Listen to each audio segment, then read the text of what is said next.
I love doing these. What are we doing? We're untangling. Oh, okay. That's the whole point. I don't like this so long. Did you think we were just like sort of like just holding them and like playing with them or something? I think, Barbara, we're live. Are we live? Hi guys, we're live. No, here, I'll look after that for you. Oh, thanks. Thank you. Thanks, Barbara. Welcome. It's your favorite time of the week. It's Mindset. Woohoo! Today, what's your name? All right. My name is Virginia. Nice to meet you all. And I'm Barbara. Thank you for tuning in. This is our last live Mindset episode of 2020. Episode will be posted next Wednesday at the same time. However, you won't need to log into Zoom because it's going to be posted on the YouTube channel. So the link for that, all you have to do is go to our Instagram at Body and Soul Charity, and then you click on the campsite link, and then you will see the link to click on to go to the YouTube channel. And it will be a special pre-recorded 1-hour Christmas cracker episode with lots of presents for you. Woo! Right? And yeah, there are a lot of presents. They're really cool. Some of them you won't be expecting, so you don't want to miss that. Yeah, in other words, we'll be sharing our specially created toolbox of chosen skills to support you over the next couple of weeks, and tools that we've picked based on your feedback. So thank you for that. Yep, absolutely. And if you're new to Mindset, welcome. Virginia and I will be guiding you through today's session, featuring our resident therapist, Darryl, who is an experienced DBT specialist, trainer, and expert supervisor with many years of experience in both the NHS and in private practice. Say hello to everyone, Darryl. Hello, everyone, Darryl. Hi. I'm going to say something totally different next time just to like mess you up. And if you've missed any of the episodes, feel free to go to the campsite link on the Body and Soul Charity Instagram. It's on the bio, where you can find all the catch up, the highlights of the previous episodes, and also the mindset workout, and also the tools. Yeah, mind hack videos, diaries. which are really funny, everything. Yeah. Yeah. Now, as usual, we'll start this week with another practical skill from a selection on Mindset on the Move, our easy portable skills to keep your mind in the present moment and to build your awareness. Absolutely. And remember, everyone, to keep using the skills that work for you. Yeah, remember the buffet analogy, right? You pick the dishes that you like, right? I'm a foodie, I got to say that. And then you go back to them and you use those skills because, you know, that helps your brain get used to all that stuff. So, Darryl, what have you selected for us today for our Mindset on the Move?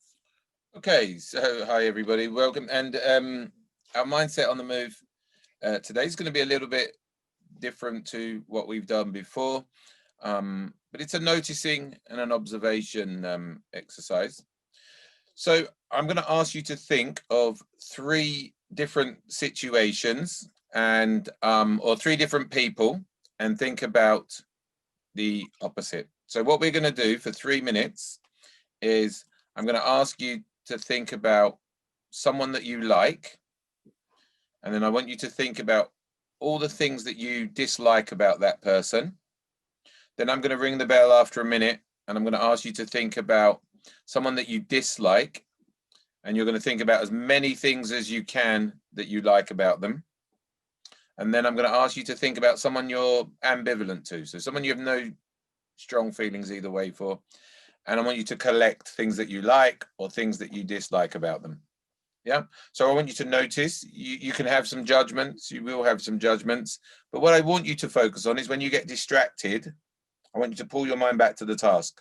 So if you're thinking about someone that you like, stop, don't think about things you like about them. Think about things you don't like. So notice when you drift from the task. I'll guide you through it. So for the first, so with your feet flat on the floor, a mindful, willing posture.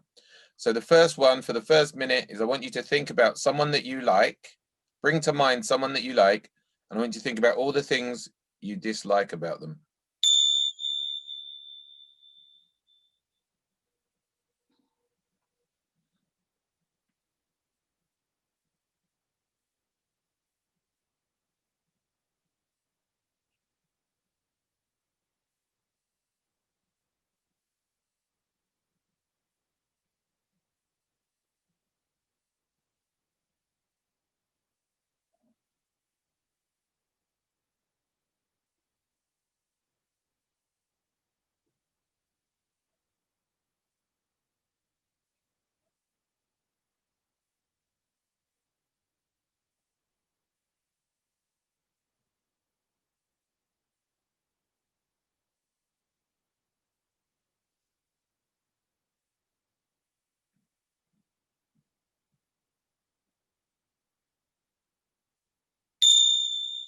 Okay, and now I want you to think about someone you dislike, not the person you hate most in the world, but someone that you dislike.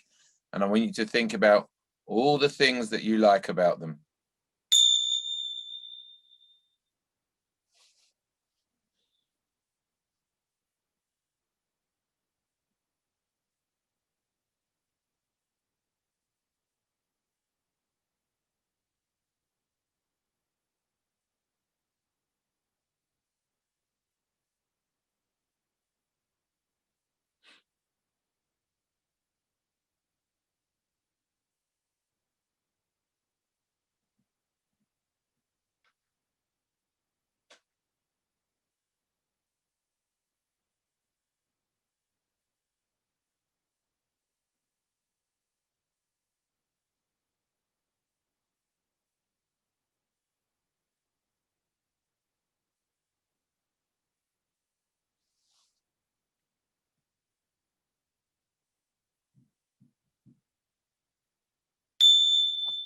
Okay, and now I want you to think about someone you're ambivalent to, someone you neither like nor dislike.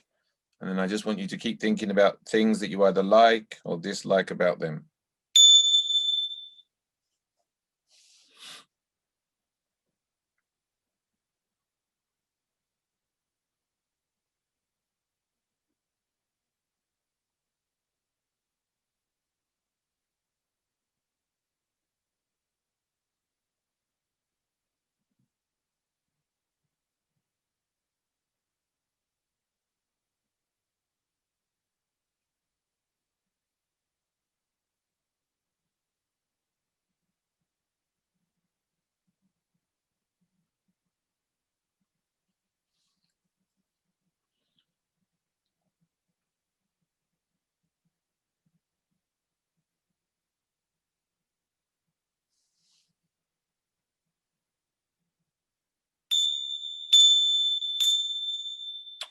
Okay, so I want you to see if you can bring your attention back to the screen. So what did you notice about that exercise? Let's start with you, Barbara.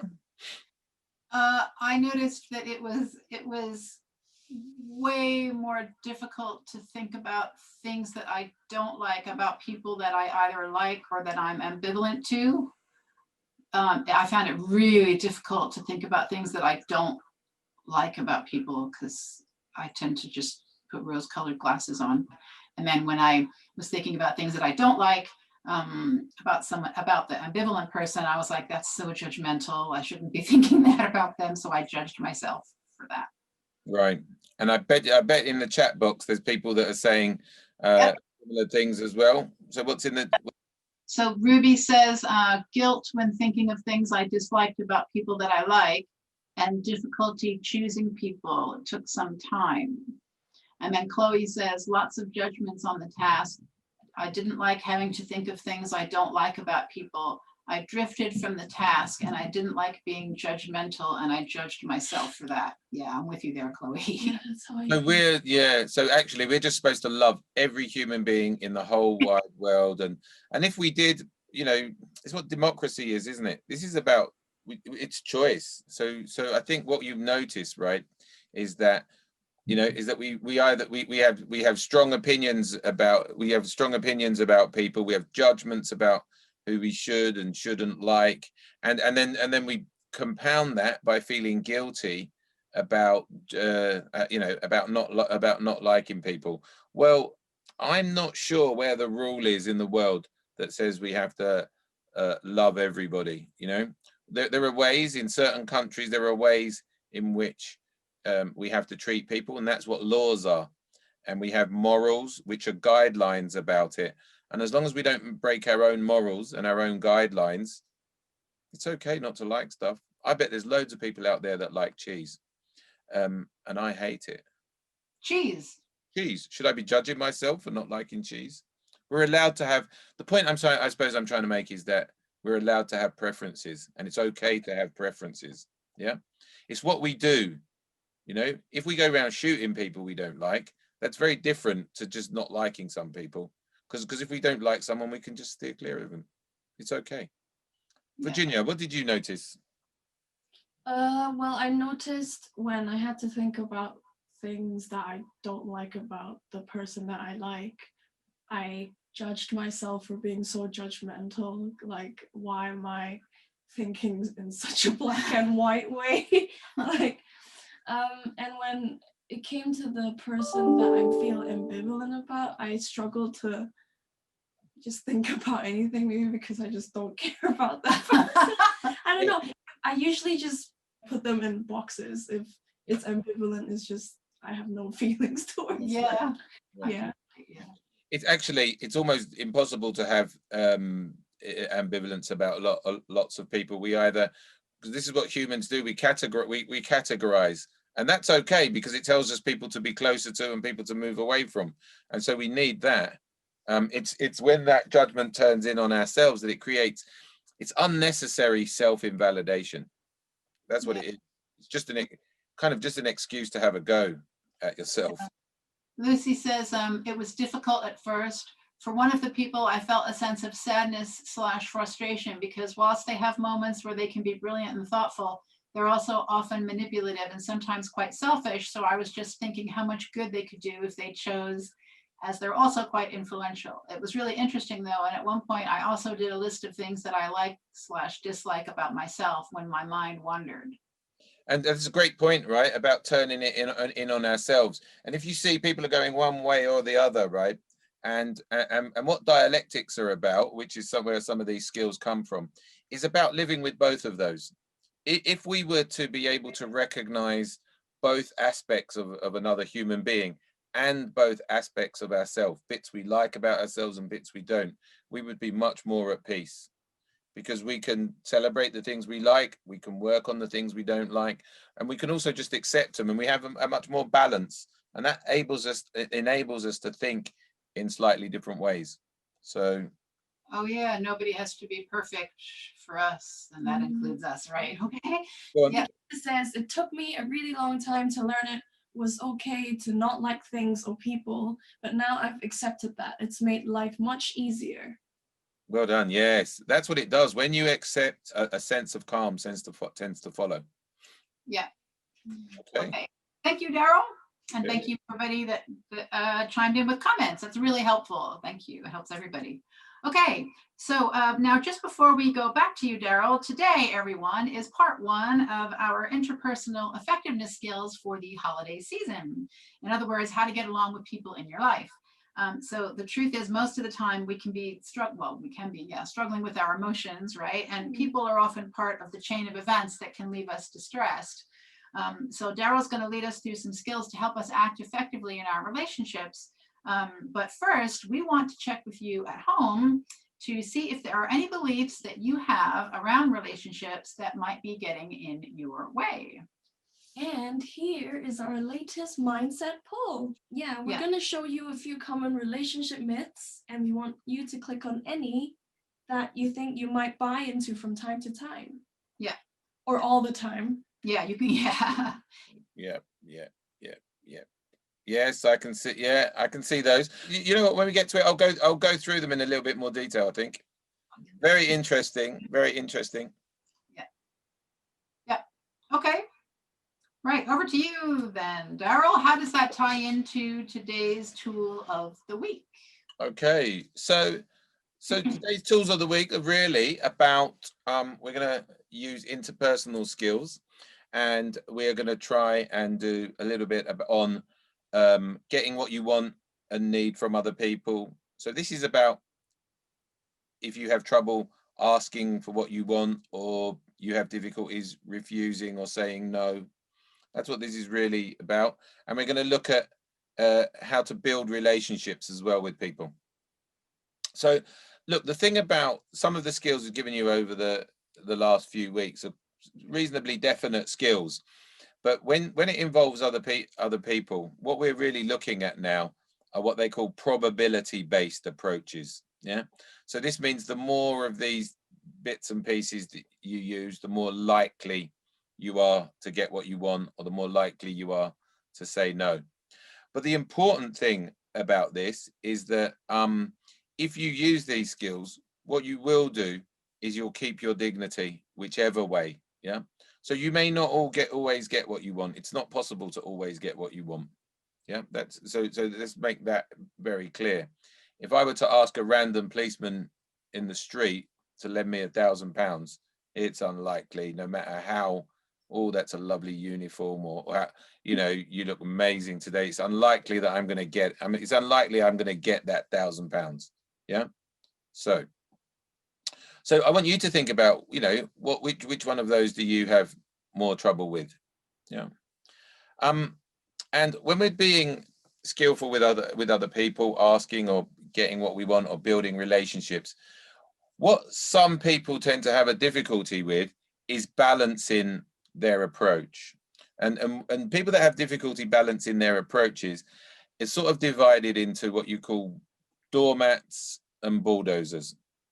And doormats are people that are always doing everything else for everyone else. They're getting walked all over by other people all the time. And then there's a bulldozer. And the bulldozer doesn't really care about what other people are thinking and feeling. They just, is what they want right now. No excuses is what matters. Yeah. And lots of people out there might have parents that have got one or the other. But if you're here and you're sensitive and you're here today, the chances are that you're rocking between those two things.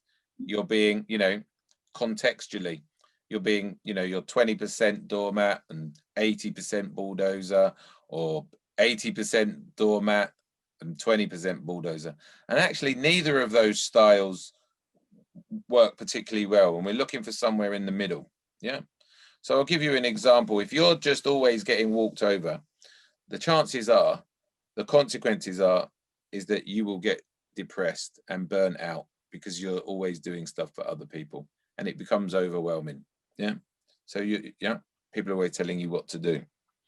And the consequence of the doormat, for the bulldozer, is that they're just always demanding what they want. And the consequence for them is they end up with no friends.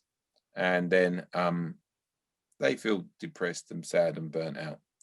So think about it. So think about it for yourself. What are you? Are you a doormat, or are you a bulldozer? Or how much of each are you? I know for me, it's definitely very much depends on the situation and the relationship. Yes. Yeah. It says doormat. Yes. So some of it will be contextual. Some of you will be bulldozers with your parents and doormats with your friends, or you'll be bulldozers with you'll be bulldozers at work and doormats with your partners, or it just goes, it's definitely contextual depending on the group of people. Now the problem is that both of those end up pretty friendless, because doormats tend not to be respected. So, and the problem is that, you see, if you don't look after your relationships, they collapse. And when they collapse, think about it in your life, they collapse, and then you feel stress. And when you feel stress, you become more emotionally vulnerable, and your life becomes a little bit more disastrous, to be frank. I don't know how to put it another way. So when we have relationships, I want you to think about this, all relationships that matter. You see, the longer you take to repair a relationship, the more difficult it becomes to fix it. And after a while, it becomes even more difficult, and eventually it becomes impossible. So I can remember a friend of mine, and we was friends for 20 years, and whenever we had an argument or a big argument, we would always meet at a smoothie bar and we would resolve it. And we had an argument one time, and no one suggested the smoothie bar, and we just didn't do anything, and it went on for ages, and we still haven't met up now. And the truth is, I can't even remember what the argument was about. No idea. So this is what we want to avoid. We want to get to them. We want to resolve conflicts before they get overwhelming. Repair it when we need to. Yeah, Lucy says, what would you say you are, Darryl? I'm probably 60-40. I'm probably 60-40 bulldozer, if anything.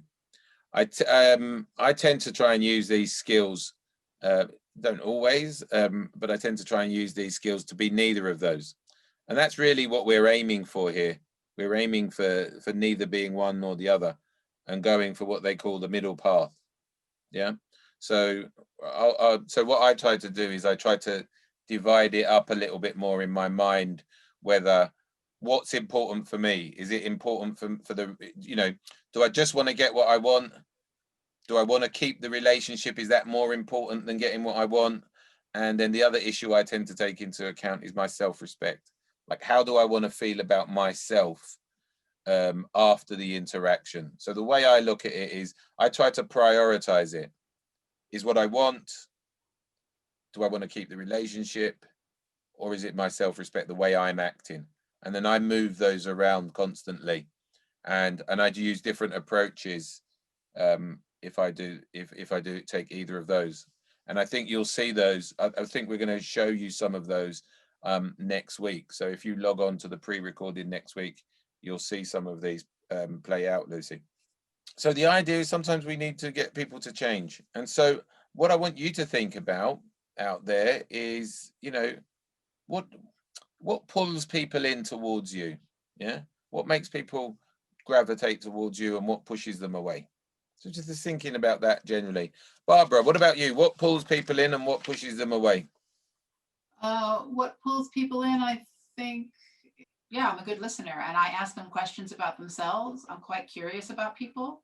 I like learning about people and what they do. And then what pushes them away is, this is tough because it's my interpretation of what pushes them away is if I get distressed. I think if I show my vulnerability, if I show that I'm not the strong, happy, make everyone laugh person, then yeah. Yeah, that sounds full of judgments. It sounds full of interpretations to me, Barbara. But that's all right. To answer it. Okay, so listen, look, the truth of the situation is that everybody worries about asking for stuff, and everybody worries about saying no. I think the only person I've seen over the years that doesn't seem to worry too much about that is Donald Trump. But there's only one person that can be president, right? So look, so what I'm going to talk to you about now is some of the things that get in the way in relationships. And if you've had a difficult interaction this week, it's probably going to be one of these reasons that we talk about now. And the two things that is one, there's an intellectual difficulty sometimes, and an intellectual difficulty is just not knowing how to do it. Yeah. And then there are emotional difficulties, and this is the difficulty acting. So if we looked at Barbara's one, it's more the difficulty acting. Yeah. So like the emotions got in the way. Yeah. So I'm just going to run through them very quickly. So in truth, right, some people just don't have the interpersonal skills. We learn from watching others. And mostly we learn from watching our parents. And your parents may not have had these skills, because we watch our parents, and over time we learn and we refine these skills. Yeah. So there's that, just not knowing. Then there's things like, not knowing what you want, or you have trouble deciding. Yeah. You might have some skills in some situations. You might be very effective at work, but not in another situation. Yeah. So this is, you just have no idea. And if you have no idea what you want, this keeps you in an extreme position. Okay. And the other things that might happen sometimes is that the emotion gets in the way. If you think, you need something or you want something from someone, but you're too angry, or you're too proud, yeah, or you feel too much shame or guilt or fear about asking. And I'm sure people would have examples of this. But sort of less commonly known ones are things like sometimes people forget what they want in the long term, and they go for the short term. So they give in now to keep the peace. Then when they ask for something later on, sometimes at home I might, it's my wife's turn to do the washing up, and I just think, you know what, I'll do it because I just don't want an argument. And then later on I go, why haven't you done the washing up for weeks? And she's like, oh, what's happened to you? Yeah. So sometimes we put a strain now. Okay. Other times it's just that the other person, for whatever reason, we assign too much power to the other person. Yeah. We're too afraid that they might leave us, or that they've got too much authority. So these are all the reasons that might. And I think it could also be a mixture of these things. Interpersonal effectiveness could be an interplay of factors. The less you know, the more you worry, the worse you feel, the more you can't decide, the more you worry, the less you practice, and then you're in trouble. The last thing that gets in the way is the poll. Yeah, what we did in the poll is what we think and what we believe about relationships. This can really get in the way.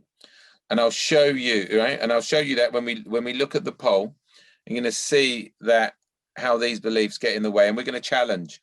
So when you want to challenge thoughts and beliefs, or when you want to get rid of thoughts and beliefs, you can challenge them, check the facts with them, and various stuff. So can we have the poll back up? Yep. And I'll give you an example, and we'll give an example.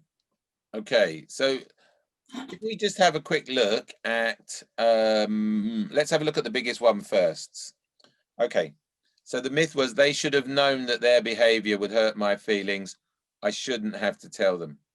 Well, I don't know about you, but how many people out there can read minds? Yeah, how many people out there can read other people's minds? Not many people in the world can read minds. And wouldn't it, so my challenge to that is wouldn't it just be easier to tell them? Why make it difficult for someone else? Expect them. It's difficult enough knowing your own mind without expecting someone else to know your mind as well. So when you do that, you set people up a little bit. So my challenge would be, not many people can read minds, and it would just be easier to tell them, wouldn't it, what you want? Okay. So saying no, I'm going to just try and do them in high order. I can't see it all clearly. So the next one I think is saying no to a request is always a selfish thing to do. So do you see how pedantic this is? Okay, saying no to a request is always a selfish thing. So last night I went out and I drove to the pub because it was the last night you could. I drove to the pub, had some drinks, saw a friend there, and I drank, I don't know, 5 pints. And my friend asked me to drive him home afterwards. And I said, like, no way, I'm over the limit. I'm walking home. And I don't want to crash and kill you. So was that selfish? No. You're using your wise mind. Right. So you see, the thing about some of these myths is that what they do is they're really definite. Yeah, and they're always very pedantic. Always, should, never, must, those kind of things, and they trap us. And if anyone's really interested in this, there's a guy called Albert Ellis that wrote a book about this, and it was called Rational Emotive Behavior Therapy. And this is the dangers of all these shoulds. I should do this, I should do that, I should do the other one. Yeah, and they actually get in the way of us. I don't deserve to get what I want is another one. Yeah. Well, actually, you'll find that most countries in the world, or lots of countries in the world, have regulations and laws on what people deserve. So who are you to decide that you don't deserve something? You're going to override thousands of years of societies making rules. Yeah. So we really want to challenge those myths. What I can see from this is we have got more doormats in here than bulldozers. Yeah, because doormats have certain kinds of myths, and bulldozers have other kinds of myths. And if you go both, you probably subject to those either time. What about the one that there was one that was like 60% where it said, I should be willing to sacrifice my needs for others? Okay, yeah, I should be willing to sacrifice my needs. Well, if that's so, then what's the consequences of doing that? See, if you truly believe that, think about what you're watching now. You're in MindSET, right? And you're watching this because you're struggling a bit, and you're looking for ways to help. So what I would say to you is, how has that approach really been working out for you? You just burn out all the time. Yeah, you burn out. Yeah, you get friends. Well, yeah, You get depressed. Well, the thing is, you see, you think you get friends, but actually people don't respect you for it, because people don't respect you for it. So yeah. Mhm. you know, and then when you try to change, people don't want to know. People don't want to know so much. Yeah. Okay, so look, there are 3 ways to challenge these kind of ideas. You can cheerlead yourself, give yourself permission to act differently and see what happens. You can counteract them or change them in that way. You could do imaginal things. So for example, you could think to yourself, what would I do? How would I behave if I didn't believe this? Yeah, how would I, what would I do differently if I didn't believe this? Because these are myths. These are myths, and what a myth is something that looks like the truth, but when you really examine it, it's not. Yeah, and it gets in the way. It's like, fish makes you brainy. Well, lots of people believe it, but it isn't necessarily a fact, or it might have a, 0.05% of a tiny mineral that helps you study for an extra 3 seconds. So it doesn't really, and you see what I mean? So these are the myths about human beings that get in the way. So what's one thing, Darryl, that you would recommend that people do over the next coming week to put some of this into? Well, what I would say is that they look how pedantic these statements are and see if they can find a challenge. Yeah. So, and also, you see, sitting here now, if you're in wise mind or sitting here feeling calm, it might be easier to believe. It might be easy to believe I don't deserve to get what I want or need. But when you're feeling highly emotional, you may have a completely different belief about it. So can you give an example of a myth and then a challenge? Because some people might not be clear about what that means, what that looks like. Okay, well, let's take I don't deserve to get what I want or need. What might your mum say? What might others say? What might your parents say? What might your boyfriend, girlfriend, partner say? What might someone else say? What makes you the arbiter of deserving? What might the law say? Yeah, that I'm just as much right to good things as anybody else. Yeah. What's your wise mind or your heart of hearts say? Are you swapping? Do you believe it sometimes but not others? Yeah, or with some people and not others. Yeah. But the way to challenge it is to think about the always, the should, the never, the must, that kind of stuff. As I was saying to you before, when we have interactions with other people, we want to think about what we want from the other person. Yeah, obtaining our rights or saying no. Yeah, we want to think about the relationship. Do we want to, how do we want to keep it and improve it? How do we want the other person to feel about us after that interaction? So that's relationship effectiveness. Yeah. And then we have self-respect. Yeah. Which one, the way we feel about ourselves. And what we want to do, although all of these are crucial, right? They're all important and we all want to bear them in mind all the time. We want to organize them in our minds because this dictates how we say things to people. And like I said, we'll do that next week.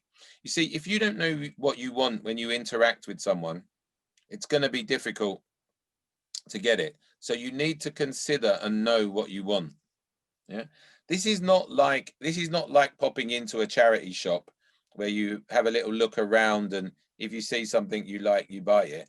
This is about being clear before you enter into a relationship or a communication with someone, what you're after. And what we're after is seeking a balance in those kind of things. Yes. So Chloe, yeah, that's great. Using I should for I want really helps. The difference between should is should puts you under pressure, whereas I want is likely to lead to happiness. Yeah. So these are really the three areas that we want you to look at. Yeah. So what do I want in any situation with someone? How am I going to organize it?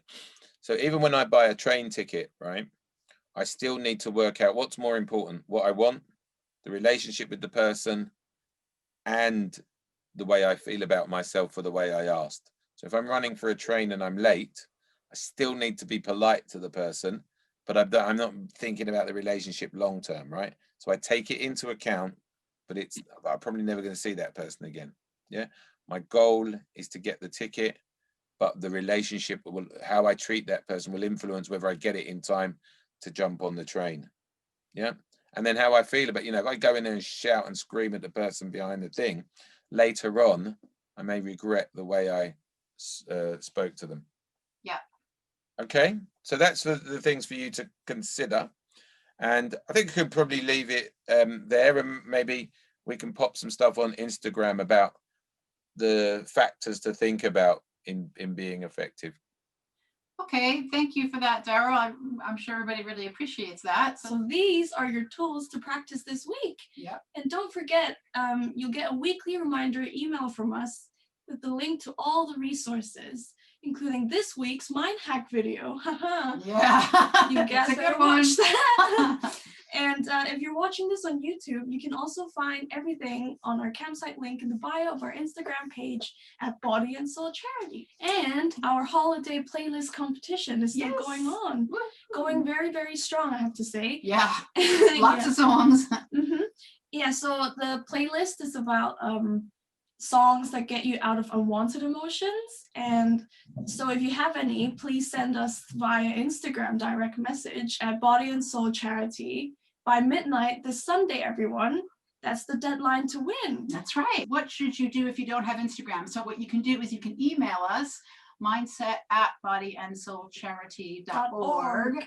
Just email us, yeah, and then that will work, yeah. And remember that everyone who enters will put all the names into a draw, and then we will pick a lucky winner who will receive a gorgeously decadent mindset well-being kit that has been handcrafted and put together by all of us here at MindSET. And we were going to show it to you here, but it's so attractive that I think Jed has probably made off with it, but it will be back to give to the lucky winner. So yeah.